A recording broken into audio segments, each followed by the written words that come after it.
আমাদের যখন কোনো খারাপ কিছু হয়, জীবনে কোনো কিছু হয়, তখন আমরা কি বলি যে ওই মানুষটার জন্য আমার জীবনে এরকম হলো, এটা যদি না হতো তাহলে হয়তো এখানে যদি কানেকশান না হতো তাহলে হয়তো আমার জীবনটা এরকম হতো না।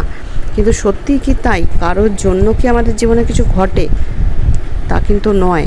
অ্যাকচুয়ালি যারা কর্মফলে বিশ্বাস করেন না তাদের কথা আলাদা, কিন্তু বিশ্বাস করেন না বলেই যে সেটা ঘটবে না তা নয়। কর্মফল আছেই, কর্মফলের উপরে কিচ্ছু নেই। আমি খারাপ কর্ম করে গেলাম, অথচ আমি খুব ঠাকুর ঠাকুর করলাম, ভালো জীবনে হতেই পারে না। আবার আমি ভালো করলাম অথচ আমার খারাপ হলো, এটাও হতে পারে না। আমি যেটা করব, ভালো মন্দ দুটোই আমি পাবো। হ্যাঁ, অনেক সময় দেখা যায় যে এই জীবনে মানুষ অনেক ভালো কিছু কর্ম করছে, তারপরেও তার কিছু হয়তো খারাপ হলো। তো সেটা তখন আমরা বিচার করতে বসি যে এরকম কেন হলো একটা ভালো মানুষের সাথে। আমরা তো তার বর্তমানটা দেখছি, আমরা তো তার পাস্ট কিছু দেখিনি। বহু জন্ম জন্মান্তর পরে তো আমাদের মোক্ষ লাভ হয়। একটা জন্ম মানুষ এটাই আজকে শেষ হয়ে গেলাম এটা তো নয়। তো আমাদের দেহটা, বাইরের ভেসেলটা শেষ হবে, বাট আমাদের আত্মা, সোল, এটা তো চলতেই থাকবে, চলতেই থাকবে। জার্নি এটা আমাদের। এবং মনুষ্য জন্ম তো 84 লক্ষ জনই পার করে তবেই আসে। তো সেখানে আমরা কোথায় কি করে এসেছি না করেছি আমরা তো জানি না। যে মানুষটা আজকে ভীষণ ভালো হয়েও অনেক কষ্ট বা দুঃখ কিছু পেলো, বা যাক তার কিছু খারাপ হলো, কিছু তো তার আছেই। এইখানকার আদালত হয়তো আমাদের কিছু করতে পারছে না, বাস্তবের আদালত।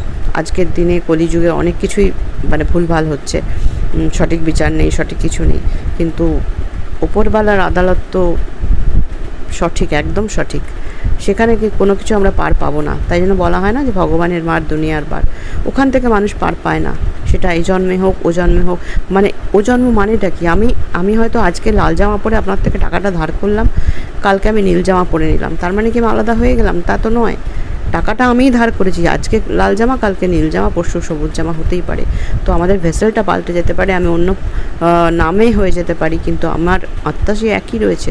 সে যা করে এসছে তার ফলাফল তাকে পেতেই হবে, সেটা এই জন্মে হোক বা ও জন্মে হোক, যে কোনো জন্মে হোক, পেতেই হবে। সুতরাং কর্মফলটার থেকে বড় কিছু নেই। পুজো আচ্চা, ধ্যান, যোগ সব কিছু করা উচিত, সব কিছু ভালো।